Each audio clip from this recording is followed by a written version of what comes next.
Irānas augstākais līderis slēpjas pazemē. Viņa augstākie ģenerāļi ir miruši, un viņa valsts asiņo karā, kuru tā nevar uzvarēt. Tāpēc, kad viņa sarunvedēji apsēžās, lai izstrādātu miera priekšlikumu ASV, jūs sagaidītu kapitulācijas nosacījumus. Tā vietā Irāna tikko nosūtīja Trumpam vēstuli, pieprasot, lai ASV atceļ visas sankcijas, atbrīvo Irānas aktīvus un atstāja viņu kodolprogrammu mierā. Viņi pat nenojauta, ka šī vēstule padarīs situāciju Irānai 10-kārt sliktāku. Tagad pamieris turas pie dzīvības. ASV iznīcinātāji kuģi atgriežas savās pozīcijās. Un pat Ķīna, Irānas tuvākā sabiedrotā, klusībā viņiem dūr mugurā. IRGC maldi kļūs par Irānas režīma galvu. Tāpēc, lai saprastu, kāpēc Irāna uzvedas kā valsts, kas uzvar šo karu, kad visi pierādījumi liecina par pretējo, apskatīsim, kas tieši notika. Sāksim ar miera priekšlikumu, ko Irāna nosūtīja. Šeit ir zināmās šī plāna detaļas. Ir svarīgi norādīt, ka mums nav visu detaļu, bet šeit ir svarīgākās. Irāna saka, ka kodola tehnoloģijas šobrīd nav daļa no sarunām. Bagātināšana nav apspriežama nevienā brīdī, un Irānas kodola rūpniecības darbība ir bijusi miermīlīga un paliks miermīlīga. Nepieciešamie pasākumi kodola centru un aktīva aizsardzībai ir plānoti un īstenoti.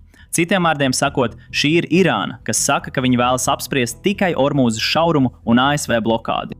Viņi nevēlas apspriest kodola jautājumus, kamēr karš vēl nav beidzies.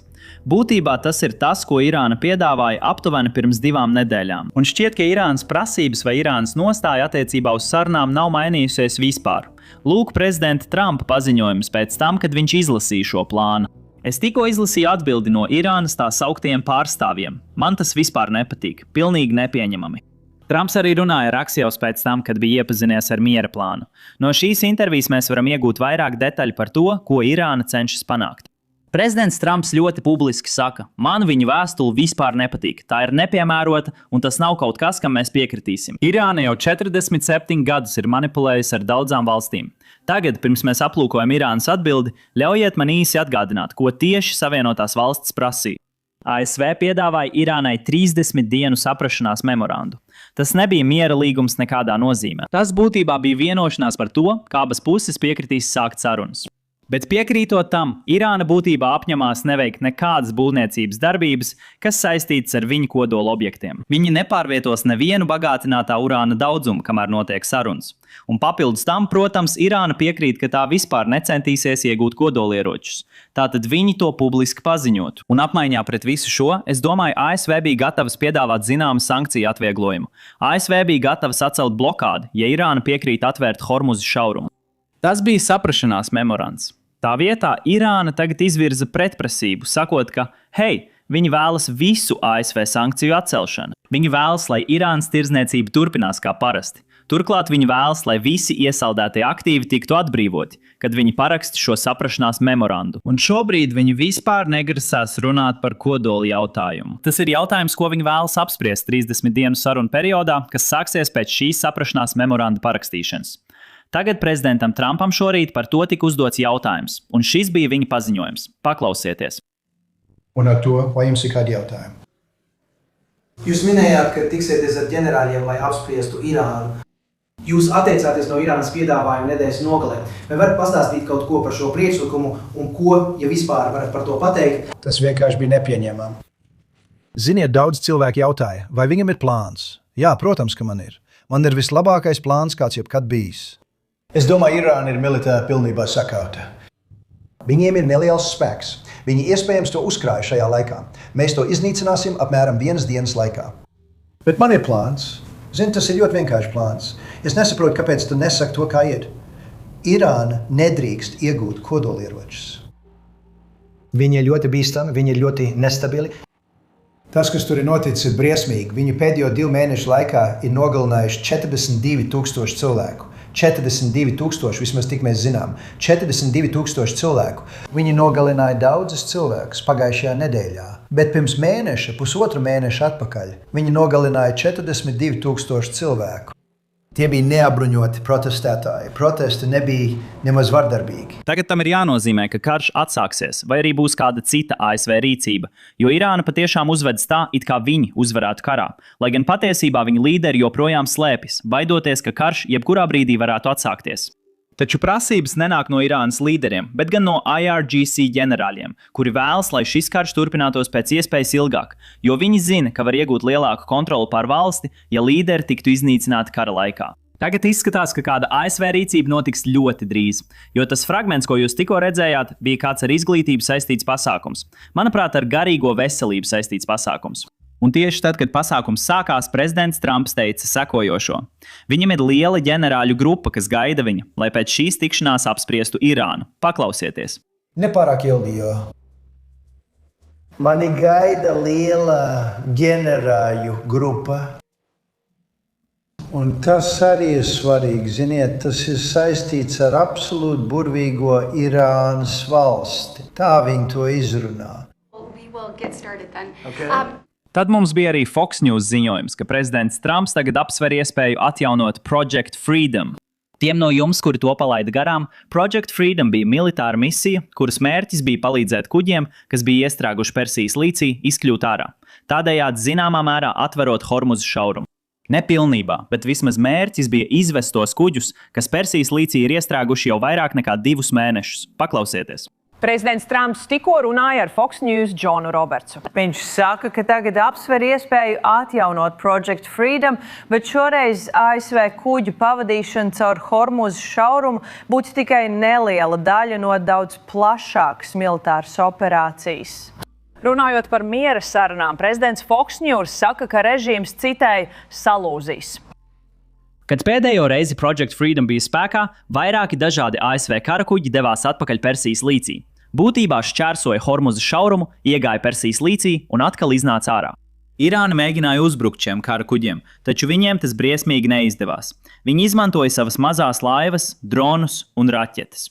Taču pretī ASV iznīcinātāji uzmanīgi vēroja, ko tieši dara Irāna. Noskaidroja vietas, kur Irāna slēpj visu šo aprīkojumu, visus šos ieročus, un viņi to visu iznīcināja, padarot Irānas kontroli pār Hormuza šaurumu daudz vājāku. Tagad, ja Project Freedom atsāksies, jāpieņem, ka Irāna atkal mēģinās uzbrukt ASV karakuģim.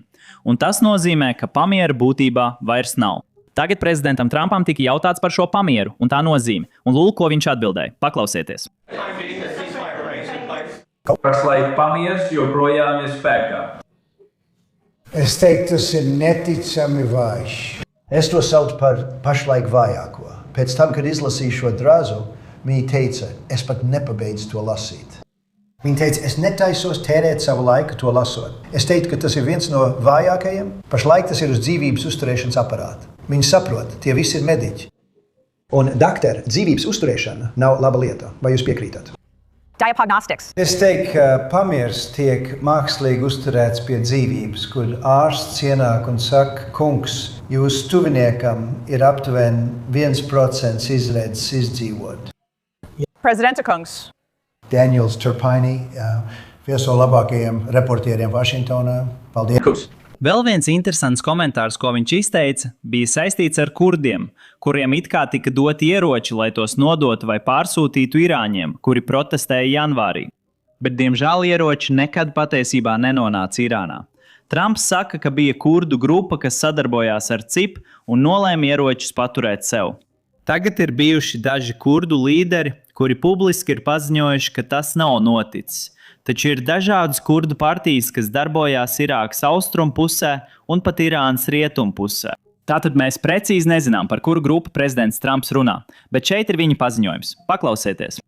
Traki vēlas cīnīties līdz galam. Tā būs ļoti ātra cīņa. Bet es viņus tā saucu tāpat kā mūsu valstī, arī pie mums ir trakie, ir gan. Es viņus saucu par trakajiem, es viņus saucu arī par stulbiem cilvēkiem. Bet Irāna viņiem ir mērenie, kas ļoti vēlas noslēgt vienošanos. Un tad ir trakie. Un es domāju, viņi mazliet baidās no trakajiem. Bet kāpēc gan ne? Protestu niknumu līmenis. Ziniet, cilvēki to vēro. Viņi vēlās iziet ielās. Viņiem nav ieroču. Viņiem nav šaujamieroču. Mēs domājām, ka kurdi mums dos ieročus, bet kurdi mūs pievīla. Kurdi tikai ņem. Viņiem ir lieliska reputācija kongresā. Kongress saka, ak, viņi cīnās tik smagi. Viņi cīnās smagi, ka viņiem maksā. Tāpēc es ļoti vīlies kurdos, bet viņiem tika dots. Es teicu, ka tas nestrādās. Laikam man tas ir jāpasaka. Es nepiekrītu tam, ko viņi izdarīja. Viņi to deva. Es teicu, ka viņi nekad tur nenonāks. Un man bija taisnība. Man patīk, kad man ir taisnība. Šajā gadījumā, diemžēl. Bet mēs nosūtījām. Visu šo laiku, kamēr tas notiek, Ķīna dara kaut ko visai šokējošu, vismaz no Irānas skatu punkta. Pavisam nesen, šķiet pirms 3 dienām, mēs apskatījām, kā ASV piemēroja sankcijas Ķīnas rafinērijai par Irānas naftas iegādi. Tad Ķīnas komunistiskā partija pieņēma likumu Ķīnā, nosakot, ka nevienai valstī, kas darbojas Ķīnā, nevajadzētu ievērot šīs sankcijas. Nu, ziniet ko? Izskatās, ka Xi Jinpings atkāpjas no saviem vārdiem. Apskatiet šo ziņojumu no Bloomberg.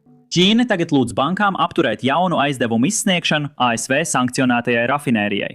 Šī ir tā pati rafinērija, par kuru Ķīna vēl tikai pirms 3-4 dienām cīnījās, sakot visām pārējām bankām un uzņēmumiem Ķīnā, ka viņiem nav jāuztraucās par ASV sankcijām. Šāda veida likums, ko pieņēma ČKP, nostādīja šīs bankas un uzņēmumus ļoti neērtā situācijā.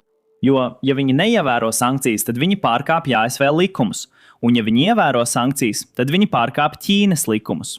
Tagad izskatās, ka Ķīna atkāpjas no saviem solījumiem, jo finanšu uzraudzības iestādes iesaka valsts lielākajām bankām būtībā nepiešķirt nekādus aizdevumus 5 naftas pārstrādes rūpnīcām, kurām ASV ir noteikusi sankcijas.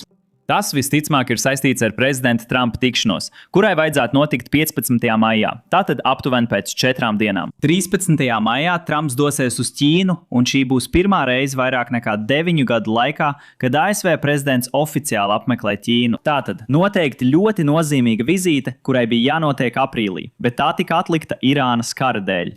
Un tagad izskatās, ka Ķīna nevēlas, lai tā tiktu atlikta vēlreiz, vai varbūt Trumps nevēlas to atlikt vēlreiz. Tāpēc šī tikšanās notiek pat, ja Irānas sarunas īsti nevirzās uz priekšu pozitīvā virzienā. Ir ļoti apšaubāms, ka karš atsāksies pirms šīs tikšanās, bet nekad nevar zināt. No ASV viedokļa un no Ķīnas viedokļa abi drīzāk nevēlētos runāt par Irānu. Bet, diemžēl, ja karš joprojām turpināsies, abām valstīm par to nāksies runāt. Un tad, papildus tam, ir arī tirdzniecības sarunas, kurām jau no paša sākuma bija jābūt šīs tikšanās galvenajam fokusam. Bet es pieņemu, ka Irāna aizēnos jebkuru citu tēmu, par kuru šīs valstis vēlējās runāt. Tagad mēs tam cieši sekosim līdzi. Mēs arī izveidosim atsevišķu video, kurā būtībā norādīsim, kam visiem jāpievērš uzmanība, kādas ir gaidas attiecībā uz šo tikšanos, uz ko cer ASV, uz ko cer Ķīna un kāpēc tas viss ir tik nozīmīgi. Un, protams, mēs sekosim līdzi šai tikšanās norisei visā tās gaitā, tāpēc noteikti nospiediet abonēšanas pogu zemāk, lai nepalaistu garām šos video. Bet tagad parunāsim par vienu no šokējošākajām ziņām, kas parādījās nedēļas nogalē. Un tas ir saistīts ar pagaidu slepenu lidostu, kas tika izveidota valstī, kura nebija iesaistīta šajā karā. Paskatieties, šis ir no Wall Street Journal. Saskaņā ar šo ziņojumu Izraela izveidoja 1,9 km, jeb aptuveni 1 jūdzi garu skrejceļu, kas tika uzbūvēts Irākas rietumu tūkstnešu vidū, lai viņi varētu veikt kaujas izlidojumu šī Irānas kara laikā. Šis skrejceļš neeksistēja pirms 23. februāra, tikai 5 dienas pirms kara sākuma. Taču tikai dažas dienas pirms kara šī bāze tika izveidota, un tajā atradās speciālie spēki, kā arī tā kalpoja kā loģistikas centrs Izraēlas gaisa spēkiem, kas veic triecienus Irānas teritorijā. Šajā vietā bija izvietota arī meklēšanas un glābšanas komanda, gadījumam, ja Izraēlas pilots tiktu notriekts Irānas teritorijā. Par laimi neviens no Izraēlas pilotiem netika notriekts, taču, kad ASV F-15 iznīcinātājs tika notriekts netālu no Asfahānas, Izraēlas puse patiesībā piedāvāja palīdzību Savienotajām valstīm, izmantojot tieši šo bāzi. Taču par laimi ASV spēki spēja paši izglābt abus lidotājus, neizmantojot Izraēlas palīdzību. Un tas noved mūs pie mana otrā punkta. Izraēla nav vienīgā valsts, kas spēja paveikt ko tādu. Patiesībā esmu diezgan pārliecināts, ka Savienotās valstis darīja ko ļoti līdzīgu tieši šī kara laikā. Protams, mums nav visu detaļu, bet tās detaļas, kas mums ir, nāk tieši no prezidenta Trumpa. Un man ir nelielas aizdomas, ka viņam nebija paredzēts to teikt publiski, bet paklausieties šo paziņojumu. Es domāju, tas ir 4 līdz 5 gadi. Un viņš teica, es negribu runāt slikti par kādu, tāpēc es labāk to nekomentēšu. Man šķiet, ka tas bija jauki, vai ne? Bet es teicu, labi, pastāst man, kā tu to izdarīsi. Kungs, mēs izmantojam šo vienu bāzi šeit, un mēs esam 100 jūdžu attālumā. Un līdz brīdim, kad lidmašīnas nonāk līdz mērķim, tām jāatgriežas un jāuzpildās ar degvielu. Un mēs esam pārāk tālu. Es jautāju, kāpēc mēs tā darām? Tāpēc, ka mēs negribam aizskat nevienu no citām valstīm. Es teicu, mums ir daudz pārvietojamu lidostu, vai ne, Pīt? Mums ir pārvietojams lidostas visā tuvajos austrumos, skrejceļi, kas ir pārvietojami. Tu tos noliec, tu tos paceļ. Mums ir aprīkojums, kāds nevienam citam nav. Mums ir lidostas, kas izskatās labāk nekā Kennedy lidosta. Un tās ir uzceltas smiltīs. Un mums vajadzēja apmēram 2 minūtes, lai tās uzbūvētu. Nē, aprīkojums ir neticams. Uz tām var nosēdināt jebkuru lidmašīnu, vai ne? Pārvietojamas. Un mums ir daudz tādu, kungs. Mums tās jāizmanto. Es teicu, kāpēc mēs to nedaram, jo mēs negribējām aizskart, ziniet, kādu citu valsti. Ļaujiet man jums uzdot jautājumu. Jūs esat tūkstnešu vidū. Vai cita valsts zinātu, ja mēs paceltos no kāda skrejceļa tūkstnesī, viņiem nebūtu nejausmas, kungs. Viņiem nav radara, viņiem nav nekā. Tātad viņš to izskaidroja. Tāpēc mēs vēlamies viņu trāpīt, kungs, no 17 dažādām vietām. Un mēs vēlamies viņu trāpīt pa kreisi. Un mēs viņu trāpījām šeit. Un mēs vēlamies viņu trāpīt pa labi. Protams, un mēs vēlamies viņu trāpīt no augšas, un mēs vēlamies viņu trāpīt no apakšas. Austrumi, rietumi, ziemeļi, dienvidi.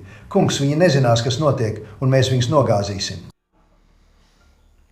Mēs to izdarījām politkorekti. 5 gadus mēs zvanījām. Tagad mēs arī zinām, ka glābšanas misijas laikā Amerikas Savienotās valstis faktiski izveidoja pagaidu lidlauku Irānas teritorijā, netālu no kalna, kur slēpās gaisa spēku karavīri. Tātad jā, ASV militārie spēki un Izraēlas militārie spēki spēja paveikt trakas lietas, par kurām grūti noticēt, ka tās ir reālas. Lai saprastu, kāpēc Irāna šobrīd uzvedas tā, kā tā uzvedas, mums ir jāatgriežas pagātnē un jāapskata, kā Irāna nonāca līdz šodienas situācijai.